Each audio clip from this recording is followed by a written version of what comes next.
창세기 1장 26절. 창세기 1장 26절.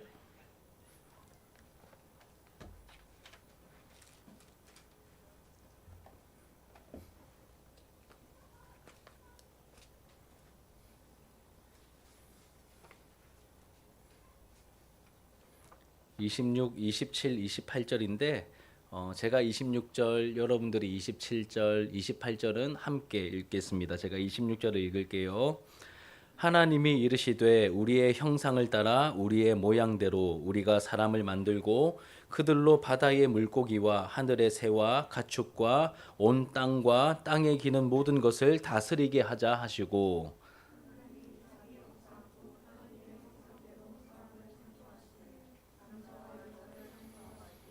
하나님이 그들에게 복을 주시며 하나님이 그들에게 이르시되 생육하고 번성하여 땅에 충만하라. 땅을 정복하라. 바다의 물고기와 하늘의 새와 땅에 움직이는 모든 생물을 다스리라 하시니라. 아멘.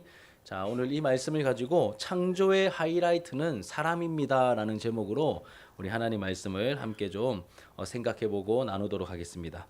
우리 지난주에는 하나님의 창조에 대해서 말씀을 나누었죠. 배웠습니다. 창조를 통해 우리가 깨닫게 되는 하나님의 어떠하심 혹은 하나님의 스타일이 있었습니다. 하나님께서 무에서, 아무것도 없는 무에서 이 세상을, 이 유를 창조하셨죠. 그래서 무에서 유를 창조하신 하나님은 어떤 하나님이실까요?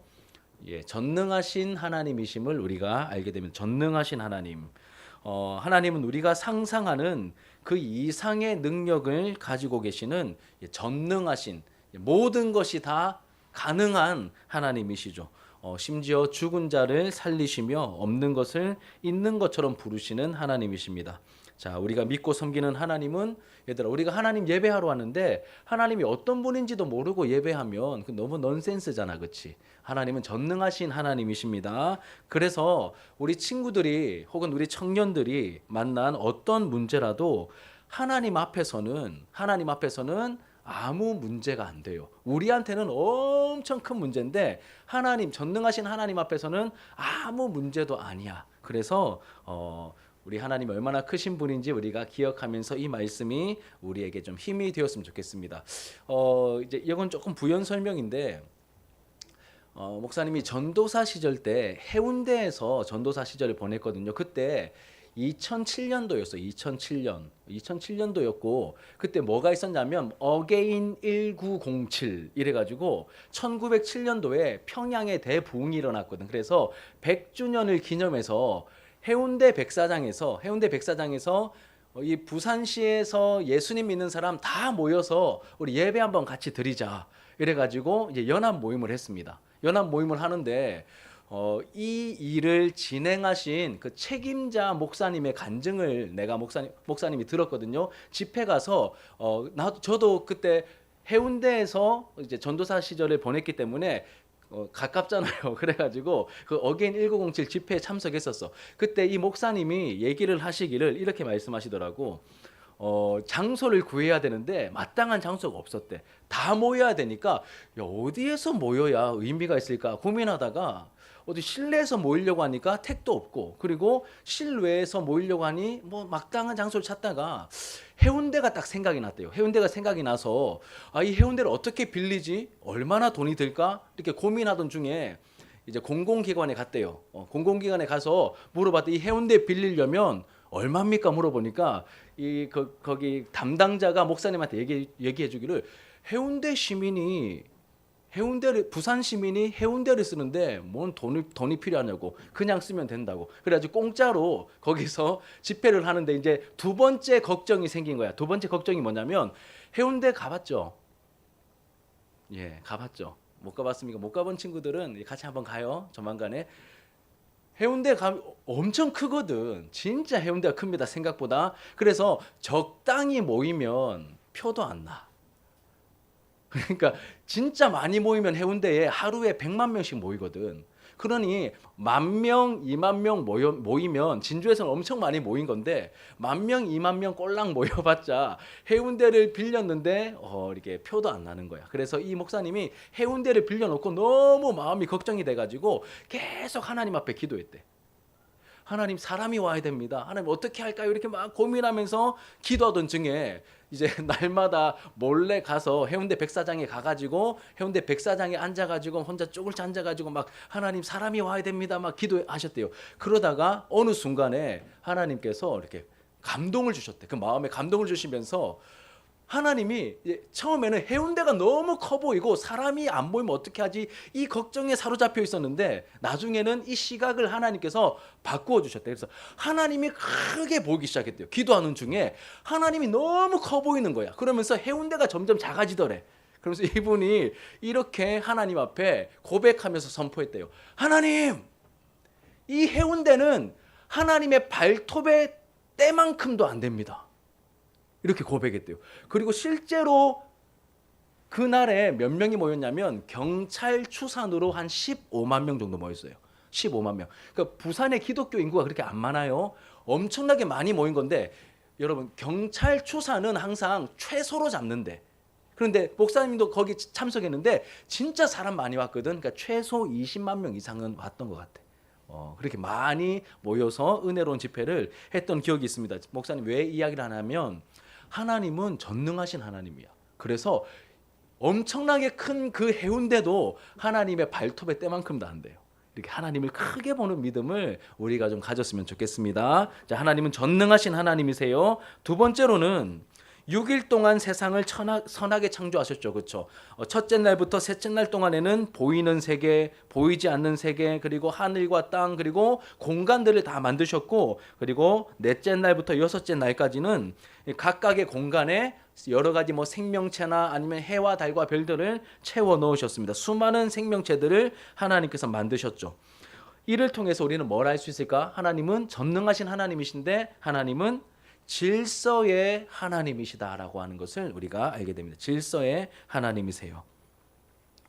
혹시 친구들이 사춘기를 겪잖아. 그럼 초등학교 때는 엄마 말 잘 들어요. 그렇죠? 아빠 말씀 잘 듣다가 이제 중1, 중2쯤 되면 뭐가 생기죠? 병에 들잖아. 그렇지? 무슨 병에 걸리죠? 중2병에 걸리잖아. 굉장히 심각한, 진짜 때릴 수도 없고 사랑해 줄 수도 없고 여하튼 애매한 그런 병에 걸리죠. 그렇죠? 이 중2병에 걸리면 뭐가 무너지죠? 친구들 뜻대로 안 되잖아. 막 마음이 힘들어져 가지고. 그렇죠?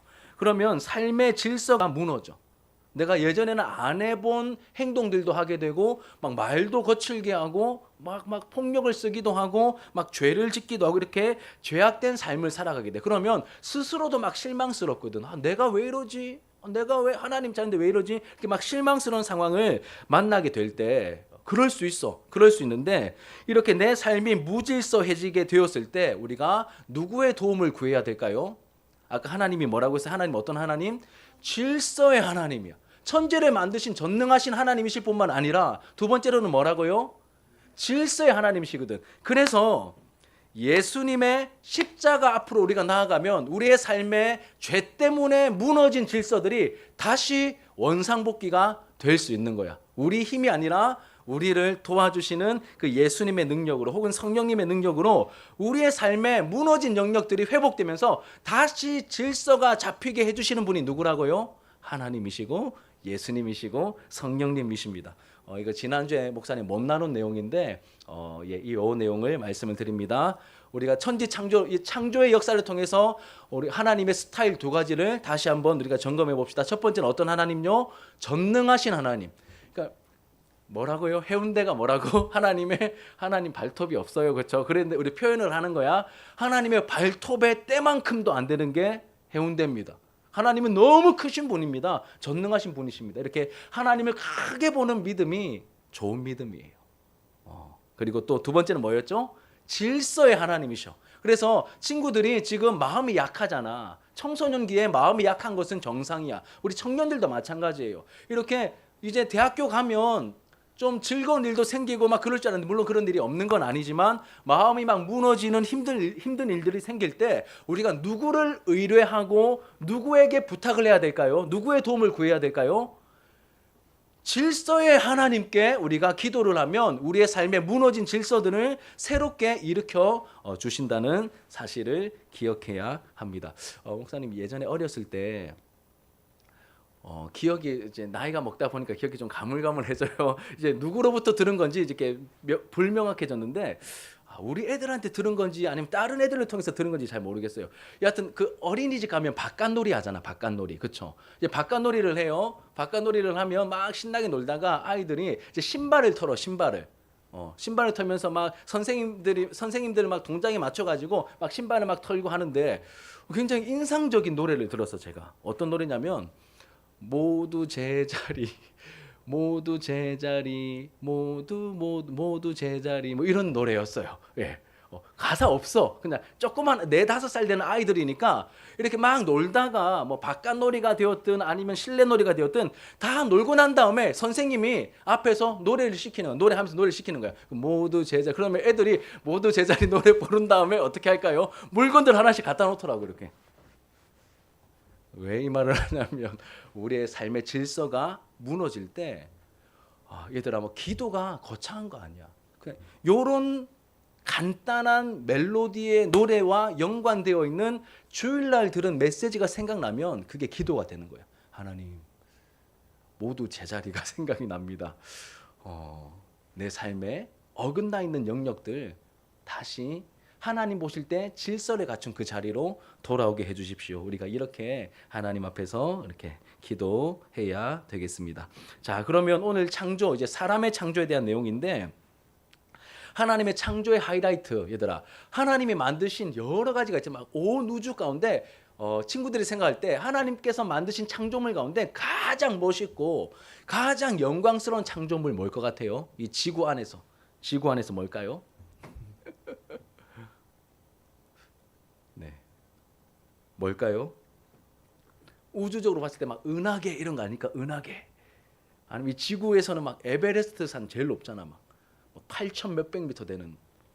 아니면 뭐 태평양 막 이런 거 아니겠습니까?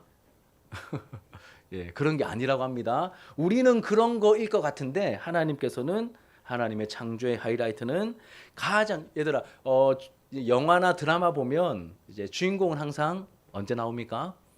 맨 마지막에 나오죠, 그렇죠? 친구들 뭐 아이돌 나오는 콘서트나 뭐 대학 축제 이렇게 몰래 이렇게 가면 그 대학 축제의 하이라이트인 아이돌은 언제 나옵니까? 맨 처음에 나와요? 아니죠. 맨 마지막에 나옵니다. 그래야 사람들이 끝까지 있거든. 그래서 맨 마지막에 주인공들이 나오죠. 맨 마지막에 나왔다는 거는 주인공이란 뜻이야. 자, 성경에서 하나님의 창조가 나옵니다. 하나님의 창조의 맨 마지막에 나오는 하이라이트 주인공은 누구죠? 바로 아담과 하와 사람입니다. 여러분 자신이 맞아요. 자, 하나님께서 이 창조의 하이라이트, 이 사람까지 다 창조하시고 난 다음에 좋았더라, 심히 좋았더라라고 말씀하십니다. 자, 그러면 오늘 우리가 함께 나누어야 할 10번째 문답. 목사님이 문제를 읽을 테니까 친구들이 한번 답을 해주세요. 하나님은 사람을 어떻게 창조하셨습니까? 시작.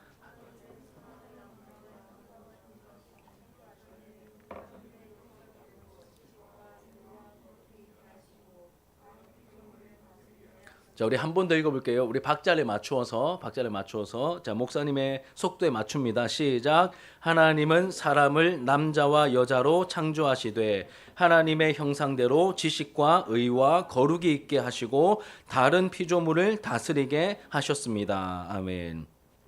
자, 이제 요 내용을 중점적으로 해서 사람 창조와 관련된 큰 3가지 내용을 함께 살피겠습니다. 첫 번째 특징은 사람은 무엇으로 창조되었습니까? 하나님의 형상대로, 하나님의 형상으로 혹은 하나님의 형상대로 창조되었습니다.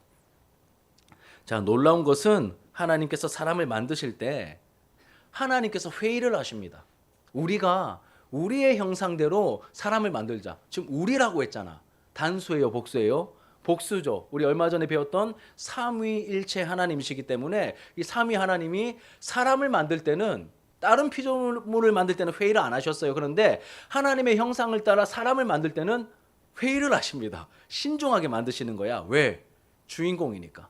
하이라이트니까 이렇게 회의를 하십니다. 우리 26절 같이 한번 읽어봅시다. 26절 시작. 하나님이 이르시되 우리가 우리의 형상을 따라 우리의 모양대로 우리가 사람을 만들고. 자, 그만큼 중요하다는 거예요.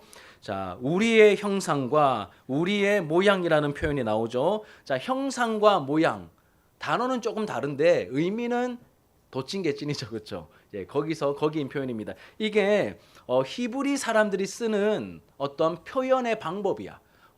비슷한 표현들을 많이 사용하면서 그 의미를 풍성하게 만들어. 그러니 하나님의 형상이라는 단어만 쓰는 게 아니라 또 뭐도 사용해요? 모양이라는 비슷한 단어도 쓰면서 그 의미를 풍성하게 만드는 거예요. 그래서 이건 이런 뜻입니다. 이 말씀은 하나님께서 사람을 하나님을 닮은 특별한 존재로 만드셨다는 거야.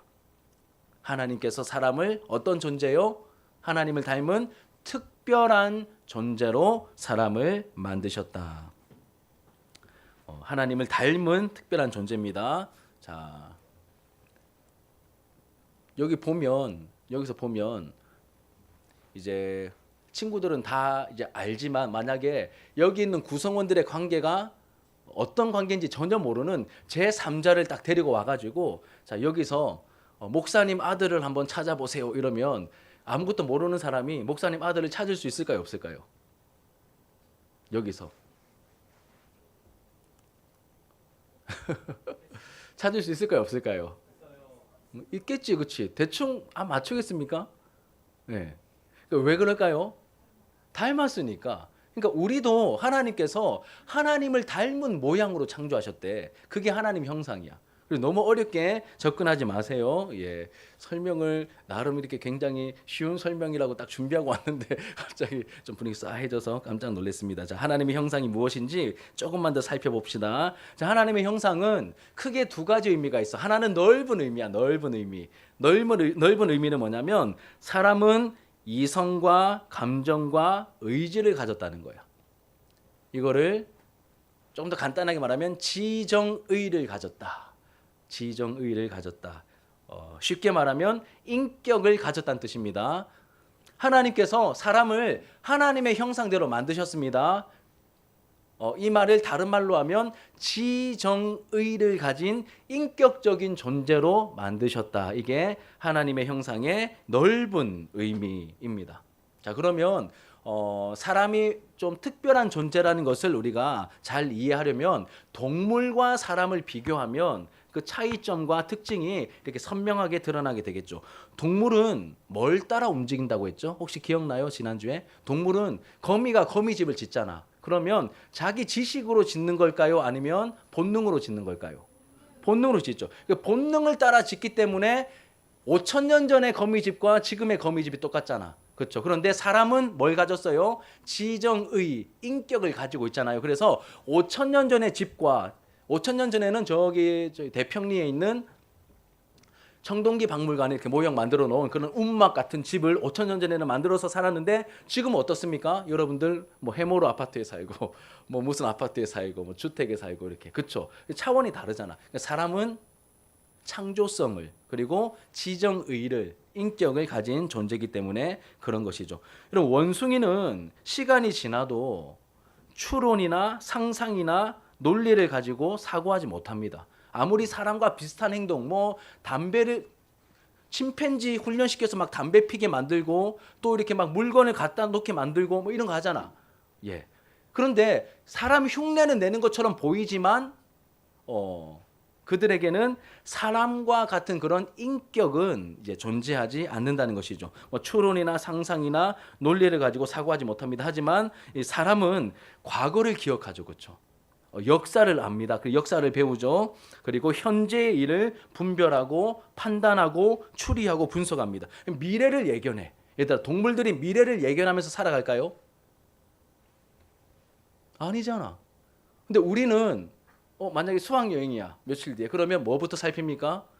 날씨부터 확인하잖아. 미래에 우리가 앞으로 며칠 뒤에 내가 해야 될 활동들을 예견하면서 뭔가 생각을 하고 계획을 세우잖아요. 이거는 누구만 할 수 있는 거예요? 다른 동물들은 못하는 거야. 누구만 할 수 있습니까? 하나님의 형상대로 인격을 가진 사람만이 하는 그런 특별한 행동이라는 겁니다. 뿐만 아니라 사람에게는 옳고 그른 것을 분별할 수 있는 능력이 있죠. 이 도덕적인 능력이 있습니다. 선택을 할 수 있는 겁니다. 하지만 짐승은 그런 게 없어. 얘들아, 동물, 이 짐승은 뭘 따라 행동한다고요? 본능이야. 맞아. 본능이야. 본능대로 이제 움직이기 때문에 만약에 강아지 한 마리가 있는데 이 강아지가 막 이렇게 쫄래쫄래 막 왕왕왕 거리다가 동그리를 봤어. 동그리를 보고 꽉 물었어요. 종아리를. 동그리 종아리를 이제 멍멍이가 이렇게 딱 물었다고 한번 생각을 해봅시다. 그러면 우리가 그 개한테, 그 멍멍이 댕댕이한테 벌금을 부과합니까? 그럼 누구한테 책임을 묻죠? 주인이잖아. 맞잖아. 왜 그럴까? 동물은 인격이 없어. 판단 능력이 없어. 본능대로 행동하는 거야. 동근이 다리에 뭐 치킨 뭐 양념이 묻어가지고 맛있는 냄새가 났는지 이렇게 물은 거야. 본능을 따라. 근데 그 책임을 그 멍멍이에게 묻지 않습니다. 대신 누구한테 묻는다고요? 그 주인한테 책임을 묻는 거죠. 왜 주인한테 책임을 물을까요? 그 주인은 인격을 가진 하나님의 형상의 하나님의 넓은 의미의 형상인 인격을 가진 사람이기 때문에 판단 능력을 가지고 있기 때문에 사람에게 책임을 묻는 겁니다. 그래서 사람은 인격을 가진 사람은 도덕적인 책임을 져야 돼. 그 나중에 모든 사람들이 전부 다 하나님의 심판대 앞에 서게 될 거야. 하나님께서 책임을 물을 거예요. 멍멍이한테 너 왜 사람 물었어? 이런 책임 물으실까요? 하나님이? 아니면 사자에게 너 왜 사람을 찢어 죽였어? 이렇게 물으실까요? 사람을 죽였다 할지라도 사자에게는 그 책임을 안 물으십니다. 하지만 우리는 다르죠. 하나님께서 인격을 가진 존재로 하나님의 형상으로 창조하셨기 때문에 우리에게는 책임을 물으실 겁니다. 심판이 따른다는 것을 기억해야 됩니다. 그리고 인간은 지정의를 가진 인격적인 요소로 지음을 받았기 때문에 우리는 그 행동들에 대해서 책임을 져야 된다. 이게 넓은 의미의 하나님의 형상, 인격적인 존재라는 뜻입니다. 자, 두 번째 좁은 의미. 좁은 의미는 지식과 거룩함과 의를 가진 존재다 이렇게 말합니다. 이거는 조금 어려운 내용이긴 해도 한번 이제 이참에 좀 들어둡시다. 좁은 의미에서의 하나님의 형상은 지식과 거룩함과 의를 가졌다. 그래서 하나님은 태초에 사람을 창조하셨을 때 죄를 짓기 전에 이 사람은 이런 존재였습니다. 인격을 가진 존재였을 뿐만 아니라 태초에 사람은 하나님을 바르게 아는 지식을 가지고 있었어. 그거 적으세요. 하나님을 바르게 아는 지식. 그리고 또 두 번째는 하나님께 바르게 순종할 수 있는 의. 하나님을 바르게 아는 지식과 하나님께 바르게 순종할 수 있는 의. 마지막 세 번째는 하나님과 바른 관계를 맺을 수 있는 거룩함을 아담에게 주신 거예요. 이게 좁은 의미의 하나님의 형상이에요. 조금 어렵죠, 그렇죠? 예, 조금 어려워도 정신 차리고 자 집중하세요. 좁은 의미의 하나님의 형상 뭐라고요? 세 가지 지식과 거룩함과 의야. 이 지식은 뭐라고? 하나님을 바르게 아는 지식. 그리고 의는 뭐라고요? 하나님께 바르게 순종할 수 있는 의. 그리고 세 번째는 하나님과 바른 관계를 맺을 수 있는 거룩함. 지식과 의와 거룩함이 있는 거야. 자, 이게 좁은 의미의 하나님의 형상이에요. 그리고 이 하나님의 형상은 맨 처음에 죄를 짓기 전에 아담과 하와는 가지고 있었어. 그런데 죄를 짓고 난 다음에 이 지식과 의와 거룩함 어떻게 되었을까요? 잃어버렸어. 죄 때문에 파괴되고 변질되고 잃어버리게 되었어. 그래서 성경을 보면 죄를 짓고 난 다음에 하나님의 형상이 잃어버렸다. 하나님의 형상이 변질되었다. 이렇게 말하는 부분은 뭘 말하는 걸까요? 좁은 의미의 하나님의 형상이 파괴되고 잃어버리게 되었다. 이걸 말하는 거고, 그런데 또 다른 곳을 보면 하나님의 죄를 지었음에도 불구하고 하나님의 형상이다 말하는 부분도 있어요. 그럼 그거는 뭐가 남아있는 걸까? 넓은 의미의 하나님의 형상이 아직까지 남아있는 거야. 그러니 이렇게 정리해 볼게요. 예수님을 믿든 믿지 않든 모두가 다 하나님의 형상이야. 이렇게 말할 때는 넓은 의미에서의 인격적인 존재로서의 하나님의 형상을 모두가 다 가지고 있는 거야. 그런데 예수 믿지 않는 사람이 있고 예수 믿는 사람이 있어. 예수님 믿고 난 다음에 우리가 잃어버린 하나님의 형상을 회복하게 되었습니다. 이렇게 말할 때는 뭐가 회복된 걸까요? 좁은 의미의 하나님의 형상인 뭐가 있었어요? 뭐가 있었어요? 거룩함과 의와 지식, 이것이 회복되었다는 것입니다. 그리고 이것을 회복시켜 주시는 분이, 회복시켜 주시기 위해서 오신 분이 바로 예수님이세요. 우리가 잃어버린 그 하나님의 형상, 잃어버린 하나님의 형상 때문에 지식과 거룩함과 의가 파괴되면서 뭐가 깨어졌을까? 하나님을 바르게 아는 지식, 하나님께 바르게 순종할 수 있는 어떤 거룩함, 하나님과 바른 관계를 맺을 수 있는 그 이제 의와 거룩함과 지식이기 때문에 이 세 가지가 파괴되었다는 것은 뭐가 파괴된 걸까요? 하나님과의 관계가 파괴된 거잖아, 죄 때문에. 근데 예수님께서 이 땅에 오셔서 십자가를 통하여서 우리를 회복시켜 주셨다. 하나님의 형상을 회복시켜 주셨다는 말은 다시 말하면 또 뭐가 될까요? 하나님과 파괴된 관계가 회복되었다. 이렇게 말할 수 있는 겁니다. 조금 표현이 어려울 수는 있는데 이 피곤한 시간에 그래도 친구들이 선방하고 있습니다. 자, 오늘은 이 첫 번째까지만 해야 될 것 같아요. 목사님 두 번째, 세 번째는 다들 뭐 격하게 이렇게 막 끄덕끄덕 거리는데 좋아요. 성경은 모든 사람을 넓은 의미의 하나님의 형상으로 보고 있습니다. 그렇죠? 그리고 예수 믿는 사람은 우리가 죄를 지으면서 잃어버린 이 좁은 의미의 하나님의 형상, 파괴된 이 하나님의 형상이 이제 다시 예수님을 믿을 때 회복이 된다. 동시에 하나님과의 관계도 회복이 된다. 우리가 여기까지 함께 살펴보았습니다. 그래서 봐봐. 여러분 자신이 하나님의 형상이 맞습니까? 맞죠. 하나님 형상이야. 예수님을 믿든 안 믿든 일단 넓은 의미에서 하나님의 형상이야. 그런데 예수님을 믿으면 어떻게 돼요? 그 좁은 의미에 하나님과 살아있는 관계를 맺는 그 좁은 의미의 하나님의 형상까지도 완전히 회복된 온전한 하나님의 형상이 되는 거겠죠. 여기까지 따라왔죠? 자, 여기까지 따라왔죠? 그러면 봐봐. 그러면 예수님 안 믿는 사람은 우리가 함부로 대해도 되는 걸까요? 아니겠죠. 왜? 그래도 여전히 넓은 의미의 하나님의 형상이기 때문에 우리가 예수님 안 믿는 사람들을 존귀히 여기고 귀하게 볼 수 있는 그 눈들을 가지고 있어야 돼. 이런 분들이 계세요. 이렇게 막 예수도 안 모르고 막 교회도 안 다니고 그렇게 여기면 안 돼요. 여전히 우리가 귀하게 볼 수 있는 그 눈들을 가지고 있어야 합니다. 자, 우리 승원이도 귀하고 우리 동근이도 귀하고 그렇죠. 네. 하나님의 형상들 축복합니다. 자, 오늘은 우리 여기까지 박수 칠 뻔했죠, 그렇죠? 자, 오늘은 여기까지 하도록 하겠습니다. 우리 찬양합시다. 찬양 그의 생각이라는 찬양. 잠깐만요.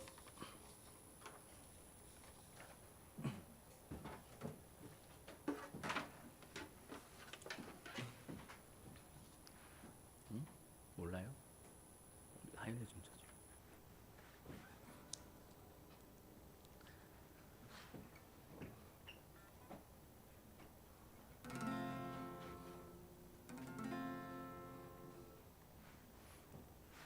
이 찬양 가사가 오늘 설교의 내용을 좀 많이 담고 있거든요. 그래서 친구들 들었던 말씀을 또 기억하면서 우리 함께 찬양하도록 하겠습니다.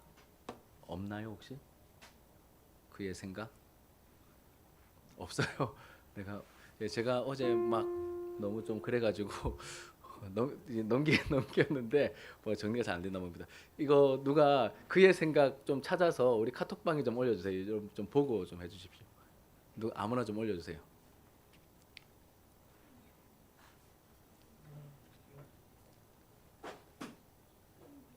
하나님은 너를 지키시는 분. 우리 악보 찾아가지고 좀 올려주시면 감사하겠습니다. 핸드폰 갖고 가세요. 네. 너를 지키시는, 너를 만드신 분, 그겁니다.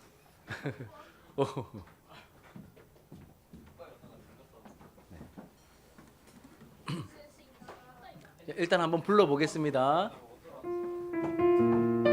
띄웠습니까? 누가 띄워주셨어요? 오케이.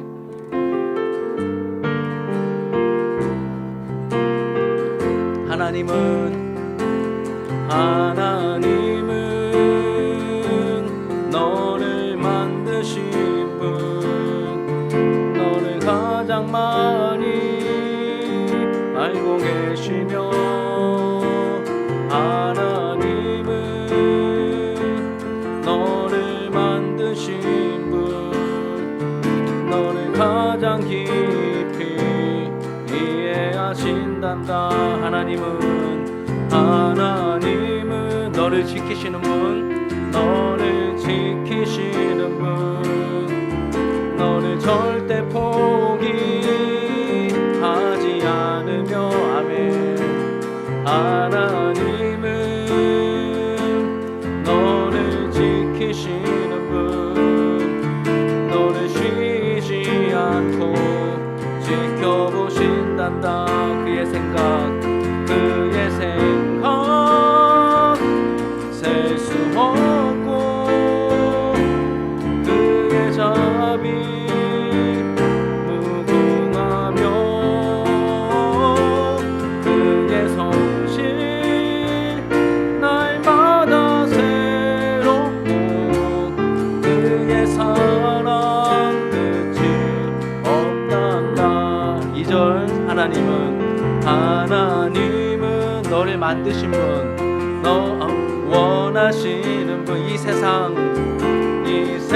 그 무엇 그 누구보다 하나님은 너를 원하시는 분, 너와 같이 있고 싶어 하신단다. 하나님은 너를 인도하는 분, 나를 인도하는 분, 광야에서도 고통 중에도 하나님은 너를 인도하는 분, 너를 인도하는 분, 푸른 초장으로 인도하신단다. 그의 생각